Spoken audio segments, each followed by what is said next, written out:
3 weeks. We probably spent less than $10,000 on flights and accommodation, and we said if we can answer 3 questions as a yes, we'll do this. Does the technology work? Does this make sense for smallholder farmers? Do we think this is scalable? And when all 3 of these things were yes, we borrowed $200,000 and we booked a one-way ticket to Kenya.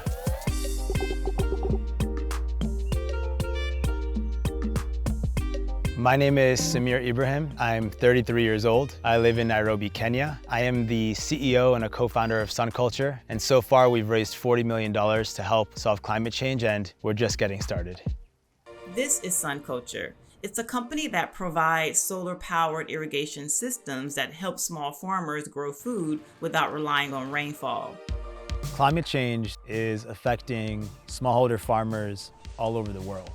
See, smallholder farmers rely on the rain to grow food, but with the rains becoming more unpredictable and more unreliable, their farming is also becoming more unpredictable and more unreliable.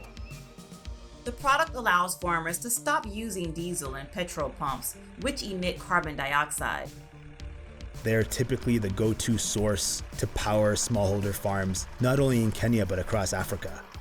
Our farmers are paying anywhere from $40 to $80 per acre just on the fuel costs for one of their petrol or diesel pumps. Our goal is to make sure that what our farmers pay us monthly is less than what they're paying for their dirty petrol or fuel pumps, and less than what the additional income that they would make is from using our system. There was no aha moment that led to the inception of SunCulture. It was a series of moments through education, through conversations, through reading that led me to realize that we don't have a lot of time to help solve the climate crisis. It was also an early exposure to entrepreneurship that led Samir down this career path. He grew up in Orlando, Florida. His parents both immigrated from East Africa. Mom was born in Burundi and then moved to Zaire when she was younger and then grew up in Kenya. And my dad was born in Zanzibar and grew up in Tanzania. They were entrepreneurs. And I grew up always thinking that everyone just had their own little business. I first thought I'd be a professional soccer player. Then I moved into thinking I'd be an entrepreneur. I don't think I grew up always thinking that I'd be an entrepreneur in the climate crisis or fighting the climate crisis, but as soon as I started looking at the information and the data available, I couldn't see any other way to go. The name SunCulture comes from mixing the words sun and horticulture. It represents our attempt and ambition to bring the climate conversation into the culture of today. And ever since we started, I knew it would be a big deal for not only the world's most vulnerable, but for each and every one of us. The idea for SunCulture came about in 2011, and after placing second in a pitch competition, Samir and his partner Charles Nichols were even more motivated to take the idea to Africa. We chose Nairobi to start SunCulture for many reasons. One of the reasons is that we knew it better. I still had some family here, we had some friends here. With $5,000 of their personal money, Samir and Charles took a flight to Nairobi to build a pilot product. They tested for 1 month and realized they were onto something. We engineered and created the product and piloted the business model with our own money in our own hands. When we first started, our apartment was our warehouse, our home, and our office. We offloaded our first container ourselves. After our pilot, once we had conviction that this was going to work, we took out a loan for $200,000 to do more research and development and more prototyping. Samir and Charles borrowed the $200,000 from family members. We used every penny of that money, but we stretched it out for almost 2.5 years. By 2017, Samir knew the product was ready to scale, and by 2018, SunCulture had raised over $4 million from industry leaders such as USAID and EDF France.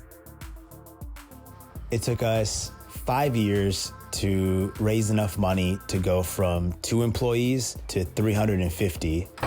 And of all the solar irrigation systems on small farms in Africa, over 60% are SunCultures. SunCulture's prepackaged irrigation system includes a solar power pump and hundreds of other pieces that will eventually be assembled.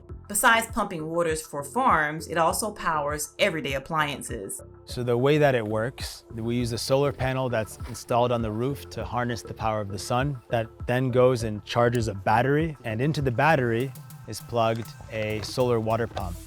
The solar water pump goes into the water source, which could be a lake, a river, a borehole, a well, or a water harvester. There's a pipe that goes up from the water pump into the irrigation, so into the sprinklers or drip irrigation. Having a consistent and reliable supply of water means that farmers can grow all year round.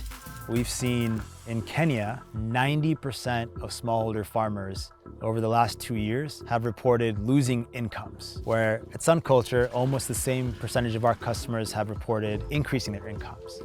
And it doesn't take long for rural farmers to spread the word. Farmers typically reach us by word of mouth, or they find us through one of our marketing channels. And once they express interest, our team hops on a phone call so we can make sure we size the system appropriately for our customers' needs.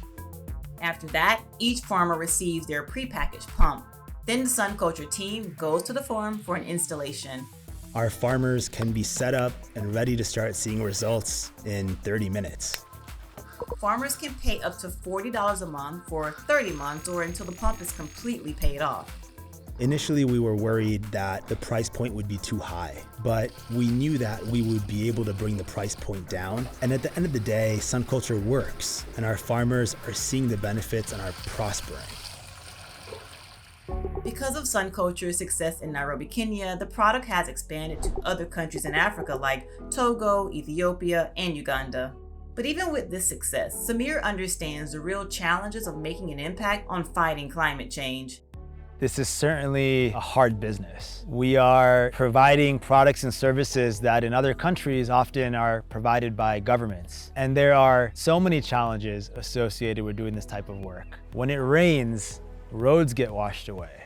When we have power blackouts, our IT infrastructure doesn't work. So we have to figure out, how do we deliver goods to people when they most need them? We need to be 1,000 times bigger in order to really solve the climate crisis and all the problems that come with it. So we're just getting started and there's a lot of work to do. Today, SunCulture is the largest solar pump distributor for smallholder farmers in Africa. And Samir has his eye on expanding beyond the continent. For the next 3 to 4 years, we'll be focused on sub-Saharan Africa, and then we'll start exploring partnerships in other parts of the world. I believe SunCulture can get to the size of a company to be taken public in the next few years. And that's the size of company we need to get to in order to move the type of money we need to move into climate change. Asante. Thank you. Welcome. We need more climate champions, we need more climate warriors. We need people who have the opportunity to get involved in this work, because at the end of the day, nothing else matters if we don't have this planet to live on.